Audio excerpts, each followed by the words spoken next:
Hello everyone. सो ये वाली मेरी मार्कशीट है 2023 का, जो मैंने मेंस लिखा था उसकी ये मार्कशीट है। उसके मेरे मार्क्स हैं। जैसा कि आप देख रहे हैं कि यहाँ पे लिखा है कि आपका जो रिज़ल्ट है वो है नॉट क्वालिफाइड। ठीक है, इसका मतलब क्या हुआ कि जो टोटल मेरा यहाँ पर बना है वो कट ऑफ से कम है। ठीक है, इस स्कोर से कम है। ओके। अभी हम पूरा एनालिसिस करेंगे मार्कशीट का कि क्या स्कोर्स मेरे रहे हैं और क्या सुधार की मुझे ज़रूरत है, किस पेपर में मेरा स्कोर जो है वो कम है, किस में ज़्यादा है। खैर ज़्यादा तो किसी में है नहीं, बट कहाँ पे मैं इम्प्रूव कर सकता हूँ। And also I am sure कि आप में से काफ़ी लोग जो मुझे भी सुन रहे हैं वो लोग अभी अपने इनिशियल अटैम्प्ट्स में होंगे। तो काफ़ी एडवाइसेस हैं as a senior, as a experienced person. शायद मैं आपको कुछ बता सकूं कि आपको क्या गलतियां करनी चाहिए, क्या गलतियां नहीं करनी चाहिए, किन चीज़ों का आपका ध्यान रखना चाहिए। वो सारी चीज़ मैं अभी इस पूरे वीडियो में डिस्कस करूँगा। ठीक है, अब मैं बात करता हूँ मेरी मार्कशीट की। तो सबसे पहले मैं अपना एक बैकग्राउंड दे देता हूँ। मेरा ये फर्स्ट अटैम्प्ट था। ठीक है, मेरा फर्स्ट मेंस का अटैम्प्ट था ये। ठीक है, प्रीलिम्स मैं दे चुका हूँ पहले एक बार, उसमें मेरा प्रीलिम्स क्वालिफाई नहीं हुआ था। ये वाला मेरा पहला मेंस अटैम्प्ट था और मेरी बहुत ही कम तैयारी है। मैं एक और अपना बैकग्राउंड दे देता हूँ कि मेरी ये सेकेंड सेकेंड अटैम्प्ट है ये मेरा। और इससे पहले मैंने स्टेट पीसीएस का इंटरव्यू दिया हुआ है। ठीक है, हमारे यहाँ पे इसको बोलते हैं क्लास 1 2। खैर, मेंस का, यूपीएससी का मेंस का ये मेरा पहला मेंस था और मेरे नंबर ऑब्वियसली इस नंबर से काफ़ी कम है। अब बात करते हैं पेपर वाइज। तो ये वाले मार्क्स में देखिए, आपको पता ही है जैसे कि 75 आपको स्कोर करना होता है, तो मेरे काफ़ी ज़्यादा हैं, ऑलमोस्ट डबल ही है। तो इसमें इतना प्रॉब्लम नहीं आया। बात करते हैं पहले पेपर की, ऐसे की। ऐसे में देखो यार, इस बार क्या हुआ है ना, मैंने 160 प्लस भी देखा है और मैंने 80, 70, 65 ऐसे भी मार्कशीट्स देखी है मैंने। 70 में एक इंसान का मैंने मार्कशीट देखा था, 76 मार्क है उनके ऐसे में, और वो सिलेक्टेड पर्सन है, इस साल सिलेक्टेड है वो। ठीक है, तो मतलब इतना वेरिएशन है, देखो आप कितना, 90 मार्क्स का वेरिएशन है, ऑलमोस्ट 90 मार्क्स का वेरिएशन है ये। और ऐसे वेरिएशन में अगर आपका किसी पेपर में 160 भी आ सकता है और आपका किसी पेपर में 70 भी आ सकता है, उसी पेपर में आपका 70 भी आ सकता है, इसका मतलब है कि आप किसी भी एक्सट्रीम में जा सकते हो। ठीक है, किसी भी एक्सट्रीम में आप जा सकते हो, यहाँ भी जा सकते हो और यहाँ भी जा सकते हो। तो इम्पोर्टेंट क्या है कि आपको इस पेपर में ध्यान देना है, क्योंकि बाकी के जो पेपर्स हैं, ये जो पेपर्स हैं यहाँ पे क्या है कि बहुत बड़ा रेंज नहीं है, सब लोग आसपास ही हैं। ठीक है, सब लोग क्या है, सब लोग इसी रेंज में हैं, 100 से लेकर 120, अगर मैं एथिक्स की बात करूँ तो 120। और बाकी के जीएस पेपर्स में 60 से लेकर 110 तक सबका आ रहा है। तो ये जो पेपर है ऐसे का, यहाँ पे क्या है कि काफ़ी बड़ा गैप आ सकता है आपको। अगर ऐसे में आपकी स्किल्स अच्छी है अगर, तो आप 120 से लेकर 140 तक भी जा सकते हो। और अगर आपकी स्किल्स अच्छी नहीं है, आप ऐसे में वीक हो, तो आपके 60 भी आ सकते हैं। ठीक है, ये इसी साल का मैं एग्जांपल दे रहा हूँ। तो जो भी लोग मुझे सुन रहे हैं, जो लोग मेंस लिखने वाले हैं इस साल या अगले साल या जब भी लिखने वाले हो आप, एक बात का ध्यान रखना कि ऐसे का पेपर जो है ना, ये आपको बना भी सकता है और आपको तोड़ भी सकता है। ठीक है, ये एडवाइस मेरी याद रखना। तो यार मेरे नंबर इसमें बहुत ही कम आए हैं। मैं अपनी मार्कशीट दिखाता हूँ अभी, मेरे मार्क्स दिखाता हूँ इस वाले पेपर में। तो मेरे आए हैं 83 मार्क्स। ठीक है, बहुत ही कम मार्क्स हैं। और मैंने कुछ कुछ चीज़ें एनालाइज करी हैं कि मेरा कम क्यों आया। एक तो मैंने टॉपिक का सिलेक्शन जो है ना, वो अच्छा नहीं किया था। मैंने एक ऐसा टॉपिक चूज़ किया था जो काफ़ी टफ था वहाँ पे कॉम्प्रीहेंड करना। एक बता देता हूँ मैं कहाँ कौन सा वाला किया था मैंने।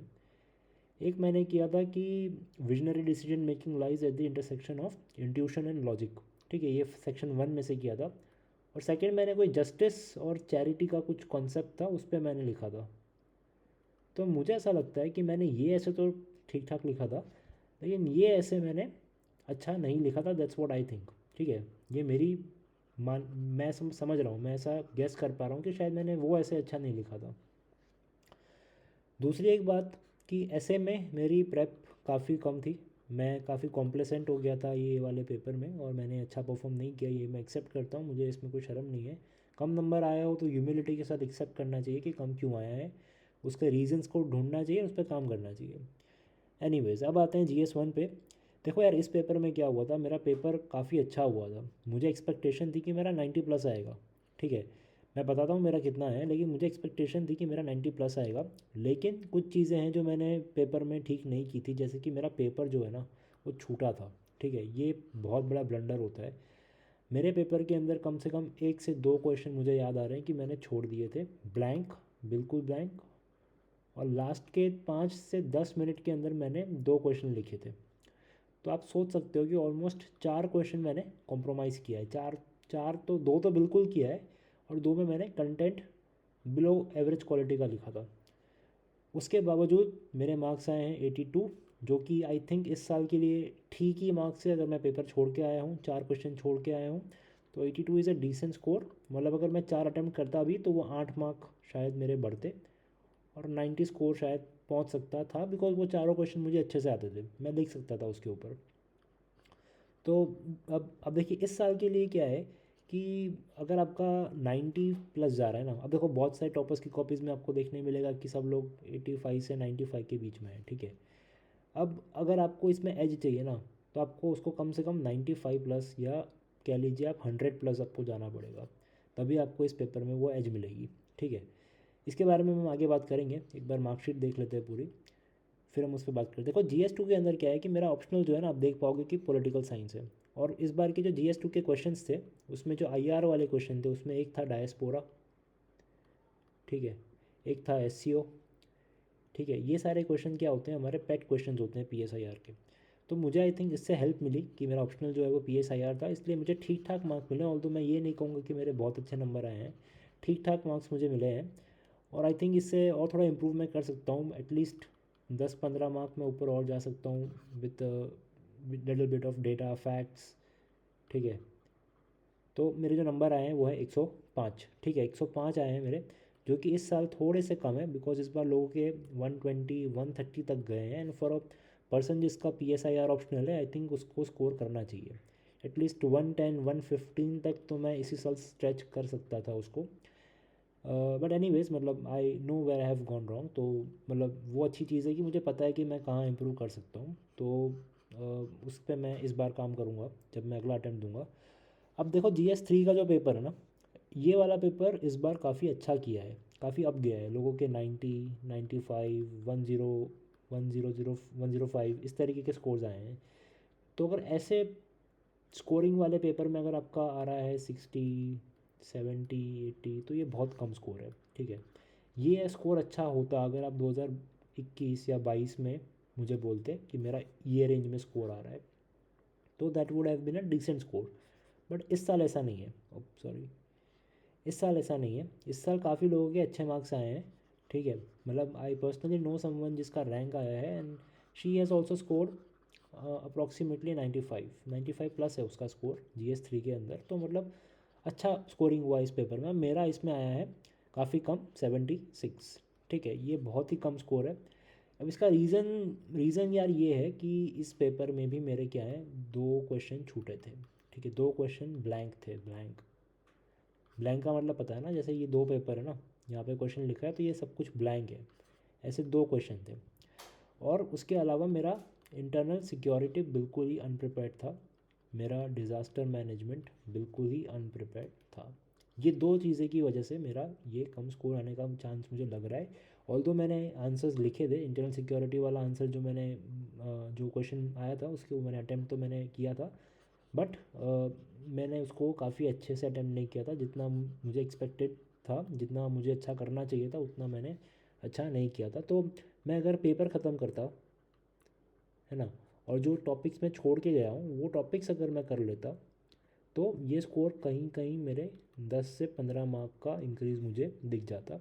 ठीक है, अब इसके बारे में मैं आगे बात करता हूँ कि मुझे कितना इम्प्रूव करना है, कितना नहीं करना है। ठीक है, अब हम बात करते हैं एथिक्स की। देखो एथिक्स में क्या है ना, ये अकेला ऐसा पेपर है जिसमें तैयारी आप कितनी भी कर लो ना, अगर आपकी क्रिएटिविटी नहीं है पेपर में, तो नंबर नहीं आते। तो मुझे ऐसा लगता है कि मैंने काफ़ी जल्दी सोच लिया था एग्जाम्पल्स, जो जो टॉपिक्स पे क्वेश्चंस आए थे पेपर में, उसके ऊपर मैंने एग्जाम्पल्स काफ़ी जल्दी सोचे थे। अब ये कब होगा, जब आप अपने नोट्स बनाओगे। ठीक है। नोट्स बनाओगे, कैसे नोट्स बनाओगे? Topic wise. तो जितना टॉपिक वाइज आप नोट्स बनाओगे इमोशनल इंटेलिजेंस पे, एटीट्यूड पे, ठीक है, या यूँ कह लो कि आप स्कॉलर्स, कीवर्ड्स, जितना आप ये चीज़ें यूज़ करोगे ना, जितना जल्दी करोगे, जल्दी करना, स्पीड, स्पीड इज़ इम्पॉर्टेंट, ठीक है। एथिक्स के पेपर में स्पीड इज़ इम्पॉर्टेंट। तो जितना जल्दी ये सब आप चीज़ कर पाओगे उतना जल्दी आप अच्छा आंसर लिख पाओगे। तो मेरा इसमें जो है स्कोर आया है 105। अब देखो 105 में मैंने दो चीज़ें आपको बताई, एक है आपका डेटा, ठीक है, डेटा, कीवर्ड्स, कीवर्ड्स मतलब जैसे कि मेरे को अच्छे से याद है कि मैंने 2-3 कीवर्ड्स बहुत अच्छे यूज़ किए थे, जैसे कॉग्निटिव डिसोनेंस, ठीक है, दूसरा एक मॉरल टर्पिट्यूड मैंने यूज़ किया था, ठीक है। तो ऐसे आप एक अपने नोट्स में ही आप एक वो बना दीजिए कीवर्ड्स। और आप क्या करना है एथिक्स के पेपर में, जैसे आप जब भी एथिक्स का पेपर देने जाओगे तो वहाँ पे जो पेपर का पिछला लास्ट पेज होता है ना, जो पीछे, वहाँ पे आप ये सारे कीवर्ड्स एग्ज़ाम शुरू होने से पहले लिख दीजिए। फिर जब भी आपके पास क्वेश्चन पेपर आएगा तो उसमें आप देखिए कि भाई ये सारे क्वेश्चंस हैं तो इसमें ये वाला कीवर्ड लग जाएगा, इस वाले क्वेश्चन के अंदर ये वाला कीवर्ड लग जाएगा। इस तरीके से आप जल्दी जल्दी वहाँ पे क्वेश्चन पेपर पे ही लिख लीजिए कि ये वाला कीवर्ड, जब भी मैं ये वाला क्वेश्चन अटैम्प्ट करूँगा तो मैं ये वाला कीवर्ड वहाँ पे ज़रूर डालूंगा। तो इससे क्या होगा कि आपका जो स्पीड है वो इंक्रीज़ हो जाएगा, एफिशिएंसी इंक्रीज़ हो जाएगी और कीवर्ड सही जगह पे प्लेस हो जाएंगे। तो मुझे लगता है कि मेरा इस वजह से स्कोर हाई आया है, बिकॉज मैं example, although this is also not a high score, ठीक है, ये कोई बहुत हाई स्कोर नहीं है, इट्स एन एवरेज स्कोर, ठीक है, ये एवरेज स्कोर है। तो इसके लिए आप नोट्स बना लीजिए टॉपिक वाइज। और एक बहुत अच्छा सोर्स मैं आपको रेकमेंड करता हूँ, Atul Garg sir. I think ये पर्सन जेम है, ठीक है, एथिक्स के भगवान कह लो इनको, क्योंकि इनके जो कंटेंट है, इनका जो नोट्स है ना, ये एक तो बहुत सालों से ये सर पढ़ा रहे हैं, काफ़ी अच्छा कंडेंस इन्होंने वो प्रिपेयर कर लिया है इनका, जो ये पढ़ाते हैं। तो जैसे ये एग्जांपल देते हैं स्थित प्रज्ञा का, ठीक है, किस में देंगे? इमोशनल इंटेलिजेंस में। फिर और क्या इमोशनल इंटेलिजेंस में किसका एग्जांपल देते हैं? जैसे एक को पर्सन है आईपीएस चेतन राठौड़, इनके बारे में आप ज़रूर पढ़िएगा, ये एक बहुत अच्छा एग्जांपल है इमोशनल इंटेलिजेंस का। इसके अलावा आपको यहाँ पे गर्ग सर जो हैं वो आपको एग्जांपल देते हैं भगवान राम का, ठीक है, भगवान राम ने किस तरीके से, जब उनकी उनकी पत्नी सीता माता का हरण हुआ तो उन्होंने किस तरीके से अपने आप को मैनेज किया, किस तरीके से आर्मी को जुटाया, वो पूरा एग्जांपल उन्होंने अच्छे से दिया हुआ है। तो ये ज़रूर आप रेफ़र करिएगा ये सर को। मतलब I haven't referred any other sir other than Atul Garg sir, तो मुझे काफ़ी अच्छे लगे सर। उनके नोट्स मैंने फॉलो किए थे, इनके केस स्टडीज़ वाले जो वीडियोज़ हैं वो मैंने देखे हैं। आई थिंक वो अभी तो अन अकेडमी में पढ़ा रहे हैं। मैंने इनके प्रेप रीडर वाले जो वीडियोज़ हैं वो देखे थे, तो मुझे ये बहुत अच्छे लगे सर। और मैंने इनके वीडियो से ही अपने क्या कर लिए थे, नोट्स बना लिए थे। और फिर मैं क्या करता था, मैं टॉपर कॉपीज़ देखता था और वहाँ पे मुझे जो भी एग्जांपल उसमें मिलता था वो मैं अपने ये वाले नोट्स में ऐड करता था जो मैंने सर के वीडियो से बनाए हैं। तो उससे क्या होता था कि मेरे नोट्स भी बन जाते थे, मुझे एग्जांपल भी मिल जाते थे और मेरा पूरा एथिक्स कॉम्प्रिहेंसिवली कवर हो गया था। ऑल्दो मैं ये कहूँगा कि ये स्कोर थोड़ा कम है, मुझे एटलीस्ट 120 प्लस आना चाहिए था। तो मैं इस बार पूरा ट्राई करूँगा कि मैं इसको क्रॉस करूँ, क्योंकि ये यार ये एवरेज स्कोर है, इससे का सिलेक्शन नहीं हो पाएगा। ये एक अच्छा स्कोर ज़रूर है बट ये एडिक्वेट नहीं है, ठीक है, ये मैं कहूँगा। ओके नाउ सबसे बड़ा ब्लंडर जो मैंने इस पूरे पेपर में कहीं पे भी किया है वो एक ऐसे का पेपर है और दूसरा है मेरा ऑप्शनल, ठीक है, बहुत कम नंबर आए हैं मेरे ऑप्शनल के अंदर। यहाँ पे मेरे 110 हैं और यहाँ पे मेरे 112 हैं, टोटल होता है 222। इससे कुछ नहीं होना जाना, यूपीएससी आप पे हंस जाएगी अगर आप ये स्कोर ला रहे हो। It's a very low score, आपको एटलीस्ट 260 प्लस चाहिए अगर आपको इंटरव्यू तक जाना है। 240 230 पे इंटरव्यू देना मतलब आपको यहाँ पे बहुत ज़्यादा हाई स्कोर चाहिए, ठीक है, बहुत ज़्यादा हाई स्कोर चाहिए आपको। यहाँ पे 95 प्लस चाहिए, आपको यहाँ पे 120 प्लस चाहिए, आपको यहाँ पे 90 प्लस चाहिए और आपको यहाँ पर भी 115 के प्लस चाहिए और यहाँ पे भी आपको 120 चाहिए, तब जाके अगर आप 230 ला रहे हो तो आपका इंटरव्यू कॉल आ सकता है। ठीक है, तो मैं यही कहूँगा कि पूरे पेपर में दो जगह ऐसी है मेरे पूरे पेपर में जहाँ पे मैंने बहुत बड़ा ब्लंडर किया है। ठीक है, एक ऐसे का पेपर है जिसमें 83 आया है और एक यहाँ पे 222 आया है। तो अगर मैं खाली ऑप्शनल में 250 या 260 कर देता हूँ, that will lead to increase of 40 marks. और यहाँ पे ये अगर मैं 115 कर देता हूँ, जो मुझे एक रैशनल, एक प्रिंसिपल टारगेट लगता है कि हाँ 150 अगर इस वाले पेपर में आ जाते तो मेरा 32 प्लस 32 मार्क्स का इंक्रीज़ होता। तो सिर्फ यही दो चीज़ों से मेरा क्या है, इंटरव्यू कॉल आ जाता। ठीक है, इसी दो जगह से मेरा इंटरव्यू कॉल आ जाता। बाकी यहाँ पे फिर इंक्रीज़ करना पड़ेगा, वो जो एक कहते हैं ना 800 का फिगर, 800 का फिगर जो यहाँ से यहाँ जाने का सफ़र है वो है 60 मार्क्स का, तो वो 60 फिर यहाँ से आएगा। ठीक है, यहाँ पे ये 82 मुझे करना पड़ेगा 90, ये मुझे करना पड़ेगा 120, ये मुझे करना पड़ेगा 120 और ये मुझे करना पड़ेगा 90। तो अगर आप इंक्रीज़ देखोगे तो +8 +15 +15 एंड +15 हो गया ना 48 मार्क्स। इसका मतलब क्या हुआ, 673 जो मेरा अभी आया है वो, 40 मेरा ऑप्शनल, 32 मेरा ऐसे और 48 मेरा जीएस। तो ये होता है पूरा 673 + 120। यहाँ पे जाके कुछ बात बनेगी, ऑल्दो आईएएस तो यहाँ पे भी नहीं मिलेगा, लेकिन यहाँ जाके एटलीस्ट मैं एक रैंक पा सकता हूँ। ठीक है, अब देखिए जो लोग मुझे सुन रहे हैं, जो भी लोग मेंस देने वाले हैं या मेंस दे चुके हैं, या जो भी आप एडवाइसेस लेना चाहते हो इस वीडियो में से, मैं आपको एक एडवाइस दूंगा।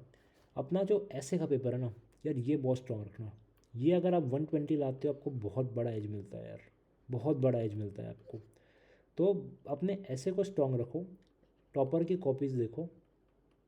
ठीक है, जिन लोगों के हाई मार्क्स आए हैं उनकी टॉपर की कॉपीज़ देखो। जैसे एक आईएफएस हैं, विक्रम ग्रेवाल, इनकी आप कॉपीज़ उठा लीजिए, जीएस कोर से इनकी कॉपीज़ मिल जाएंगी। ये कॉपीज़ आप ध्यान से पढ़िए किस तरीके से ये लिखते हैं। ठीक है, अब इनके आए थे 160, देखो पूरे डबल मार्क्स हैं मुझसे। अब इमेजिन करिए कि मेरा अगर यहाँ पे डबल स्कोर होता है ऐसे के अंदर, तो मैं इसी साल इंटरव्यू दे देता। ठीक है, इसी साल में क्या करता, इंटरव्यू दे देता। तो आपको ये बात एनालाइज करनी पड़ेगी, समझनी पड़ेगी कि ये पेपर क्रूशियल है, यहाँ पे लोगों के मार्क्स आते हैं। दूसरा जो मैं आपको कहना चाहूँगा, ये वाला, ये पेपर आप तैयार रखिए। ठीक है, यहाँ पर आपको एटलीस्ट 110 120 मार्क्स की आप तैयारी रखिए कि इतना तो आना ही चाहिए, बैर मिनिमम, बैर मिनिमम कहूँगा मैं, बैर मिनिमम 105।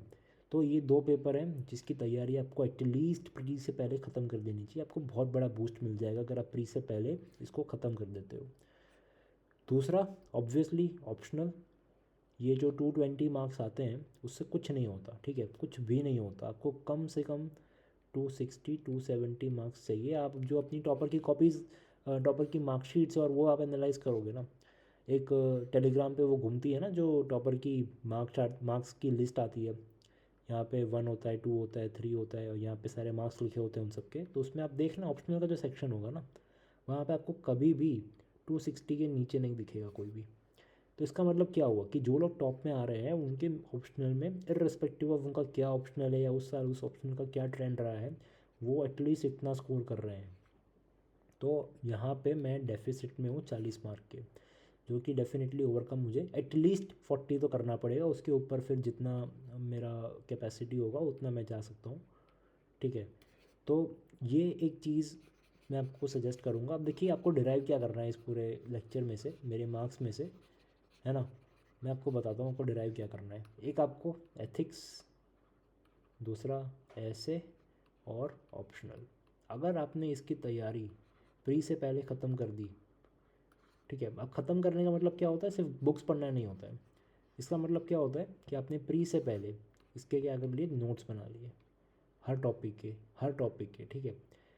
ऑप्शनल हो तो ऑप्शनल, एथिक्स हो तो इमोशनल इंटेलिजेंस, एटीट्यूड के ऊपर, ठीक है, प्रॉपर्टी इन गवर्नेंस के ऊपर, हर टॉपिक के ऊपर अगर आपके नोट्स हैं, हर टॉपिक के ऊपर आपके नोट्स हैं और आपने प्रैक्टिस कर रखी है तो आपकी तैयारी अच्छी है।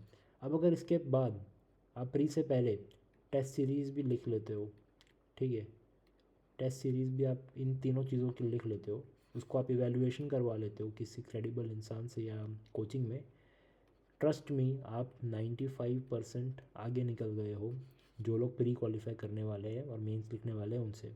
फिर आपका सिर्फ एक टास्क रह जाता है कि आपको प्री निकालना है, ठीक है। आप देखते हैं ना कि 2-3 अटैम्प्ट तक लोगों का प्री नहीं निकलता, फिर वो फोर्थ अटैम्प्ट देते हैं पहला मेंस और उनकी टॉप 100 में रैंक आती है। अब वो क्यों आती है, क्योंकि उनका ये काम हो रखा होता है, बेसिक सा हिसाब है, ठीक है, ये बेसिक सा हिसाब है।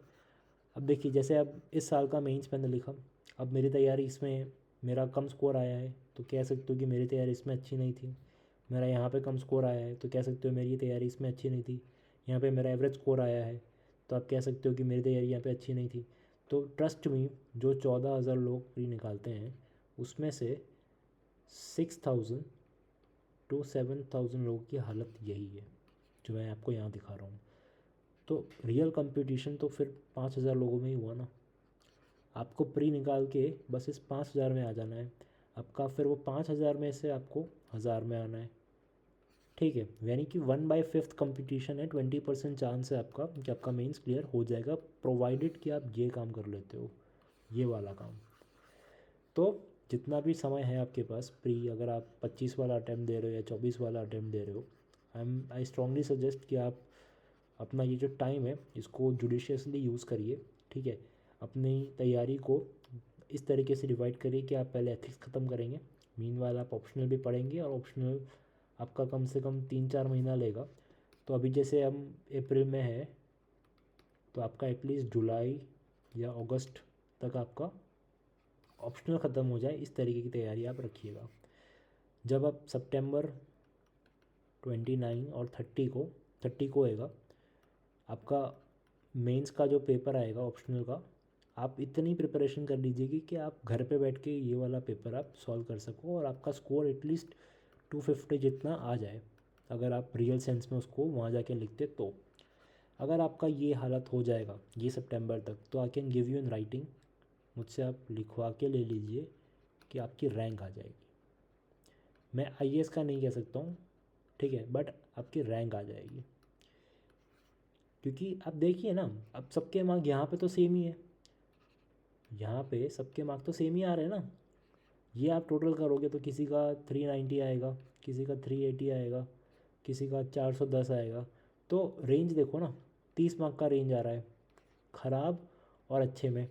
लेकिन आप वो 30 मार्क का जो रेंज है ना, वो जो आप 4 पेपर में यहाँ कवर कर रहे हो वो आप यहाँ पे सिर्फ 2 पेपर में कवर कर सकते हो, यहाँ पे तो सिर्फ एक पेपर में कवर कर सकते हो, और यहाँ पे आप 20 मार्क का डिफरेंस यही एक पेपर में ला सकते हो, ठीक है। आई होप मैं कुछ सेंस मेक कर पा रहा हूँ और आप समझ पा रहे हो कि मैं क्या कह रहा हूँ।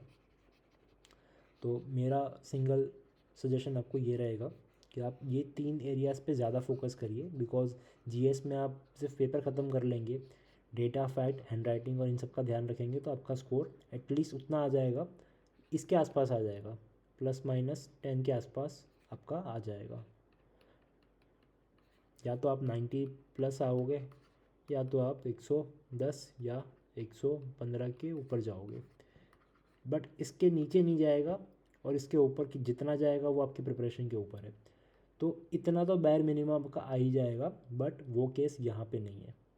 यहाँ पे अगर आप तैयारी नहीं करोगे, एफर्ट नहीं डालोगे तो इतना भी नहीं आएगा, ठीक है। तो ये पूरा जिस्ट है मेरी मार्कशीट का। मैं इस बार फिर से अटेम्प्ट दे रहा हूँ, ठीक है। मैंने ऑप्शनल में काफ़ी काम किया हुआ है इस बार, और एथिक्स में मैं काफ़ी लोगों से भी बात कर रहा हूँ जिन लोगों के भी यहाँ पे 120 के प्लस हैं, तो मैं उनसे गाइडेंस ले रहा हूँ और जितना हो सकेगा मैं इस बार ट्राई करूँगा कि मैं कवर कर लूँ।